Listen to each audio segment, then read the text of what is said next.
कहते हैं, माँ बनना एक औरत की सबसे बड़ी पहचान होती है, लेकिन बहुत कम लोग यह समझ पाते हैं कि यही पल उसके लिए सबसे बड़ा इम्तिहान भी होता है। कभी दिल मातृत्व की ममता में डूब जाता है, तो कभी दिमाग अपने अधूरे सपनों की आवाज सुनता है। कुछ ऐसा ही वक्त अब अहाना ठाकुर की जिंदगी में आने वाला था। 2 साल बीत चुके थे। ठाकुर हवेली डॉल्स अब शहर का जाना पहचाना नाम बन चुका था। हवेली की दीवारें जो कभी चुप थीं, अब गर्व से झूमती थीं। पर इन 2 सालों में बहुत कुछ बदल गया था। अहाना अब न सिर्फ बहू थी, बल्कि एक पहचान बन चुकी थी।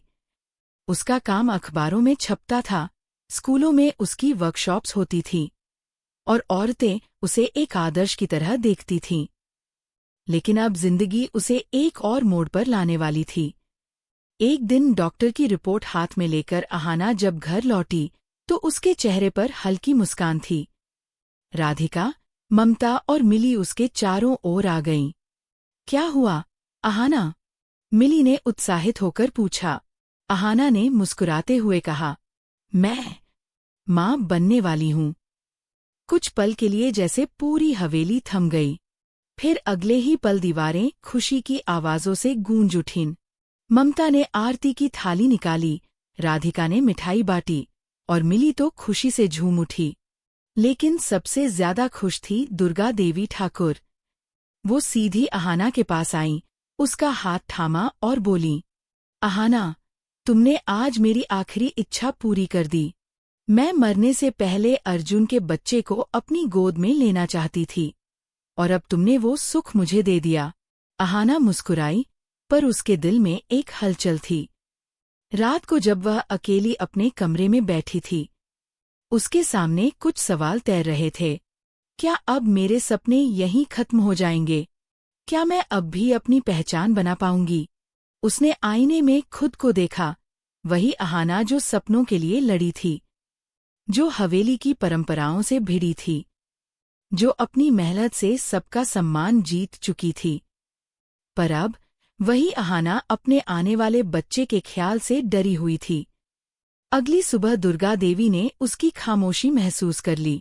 उन्होंने पूछा, क्या बात है, बहू? तुम खुश नहीं दिख रही।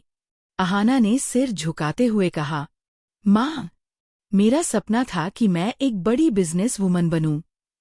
पर अब इस बच्चे के आने के बाद शायद मैं अपने सपने पूरे नहीं कर पाऊंगी। मुझे डर है कि कहीं मैं सब कुछ खो न दूं।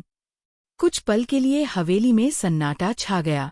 दुर्गा देवी ने धीरे से उसका हाथ थामा। उनकी आंखों में अनुभव की गहराई थी। वो बोली, नहीं, अहाना, ऐसा मत सोचो। एक औरत माँ बनती है तो वो कमजोर नहीं और मजबूत बनती है। तुम्हारे सपने तुम्हारा हक हैं। इस बच्चे की जिम्मेदारी मेरी होगी। तुम अपने काम पर ध्यान दो, मैं तुम्हारे साथ हूँ। अहाना की आंखों से आंसू निकल आए, लेकिन इस बार ये आंसू दर्द के नहीं, उम्मीद के थे। उसे पहली बार लगा कि कोई सच में उसे समझता है। वो बोली, माँ, आपने मेरे दिल का बोझ हल्का कर दिया। अब मैं और भी मजबूती से आगे बढ़ूंगी। समय बीतता गया, और अहाना की कोख में पल रहा जीवन जैसे उसकी ऊर्जा का हिस्सा बन गया। वो अब पहले से ज्यादा मेहनत करने लगी। मीटिंग्स ऑनलाइन करने लगी, डिजाइन तैयार करती, और बच्चा उसके भीतर पलता रहा। दोनों साथ साथ बढ़ रहे थे, एक सपना और एक जीवन। कुछ महीनों बाद जब बच्चे की किलकारियां हवेली में गूंजी, पूरा घर जैसे नवजीवन से भर गया। दुर्गा देवी ने बच्चे को गोद में लिया, माथे पर चूमा और कहा, ये ठाकुर हवेली की नई सुबह है।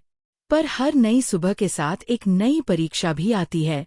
बच्चे के जन्म के बाद अर्जुन का रवैया बदलने लगा। वो पहले बहुत खुश था, लेकिन अब उसका व्यवहार ठंडा पड़ गया था। एक दिन उसने अहाना से कहा, अब तुम्हें सिर्फ बच्चे पर ध्यान देना चाहिए। मैं नहीं चाहता कि मेरे बच्चे के साथ कोई लापरवाही हो। अहाना ने उसकी बात सुनी, पर कुछ कहा नहीं।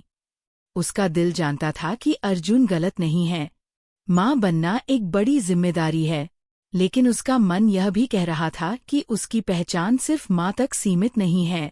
वो रात भर सोचती रही, क्या उसे अपने सपनों को छोड़ देना चाहिए या फिर समाज की उम्मीदों को तोड़ते हुए अपने दोनों कर्तव्यों को निभाने का रास्ता निकालना चाहिए। अगले दिन सुबह जब सूरज की पहली किरण हवेली में पड़ी, अहाना ने बच्चे को गोद में लिया और कहा, तुम मेरे लिए जिम्मेदारी नहीं, मेरी प्रेरणा हो। मैं तुम्हारे लिए वो दुनिया बनाऊंगी जहां एक माँ भी अपने सपने पूरे कर सके। उसने अपने लैपटॉप को खोला, अपने बिजनेस की फाइलें खोलीं और वहीं से फिर काम शुरू कर दिया। एक हाथ में बच्चा, दूसरे में कलम। अब वो सिर्फ एक बहू या माँ नहीं थी, वो थी अहाना ठाकुर, वो औरत जो सपनों को मातृत्व के साथ जोड़ना जानती थी। धीरे धीरे उसने अपने काम को घर से ही संभालना शुरू किया। मीडिया में फिर से खबरें आने लगीं। मातृत्व और मेहनत का संगम, अहाना ठाकुर की नई मिसाल। अर्जुन ने जब ये खबरें देखीं तो उसे अहाना पर गर्व हुआ। वह उसके पास आया और बोला, मैं गलत था अहाना, तुम सिर्फ मेरे बच्चे की माँ नहीं, मेरे गर्व की वजह हो। अहाना मुस्कुराई और बोली, कभी कभी सपनों को पूरा करने के लिए दूसरों की नहीं, अपने दिल की सुननी पड़ती है। हवेली में अब फिर से रोशनी थी।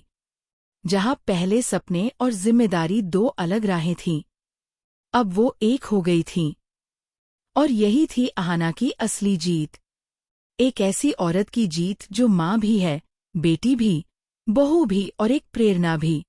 बच्चे के जन्म के बाद ठाकुर हवेली में जैसे नई सुबह उतर आई थी। दीवारों पर टंगे पुराने चित्रों के बीच अब किलकारियां गूंजने लगी थीं। दुर्गा देवी दिन भर बच्चे के पास बैठी रहतीं, कभी ललबाई गुनगुनातीं, कभी माथे पर हाथ फेरतीं। उनकी आंखों में वो शांति थी जो बरसों बाद किसी अपूर्ण इच्छा के पूरे होने पर मिलती है। अहाना धीरे धीरे अपने नए जीवन की लय पकड़ रही थी। अब उसका दिन बच्चे की मुस्कुराहट से शुरू होता और उसी की थकान में खत्म होता। लेकिन अंदर कहीं उसकी आत्मा अब भी वही थी, जो सपनों की लौ में जीती थी, जो कुछ अलग करने की चाह रखती थी।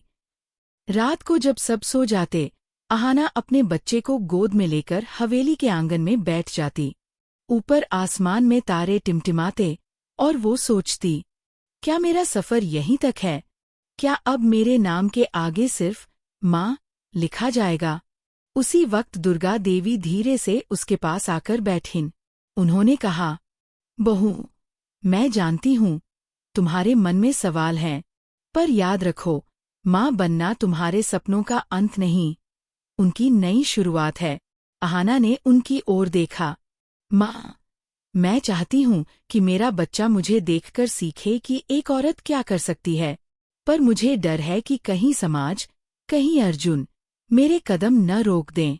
दुर्गा देवी ने मुस्कुराकर कहा, लोगों की सोच रोक सकती है, पर इरादा नहीं।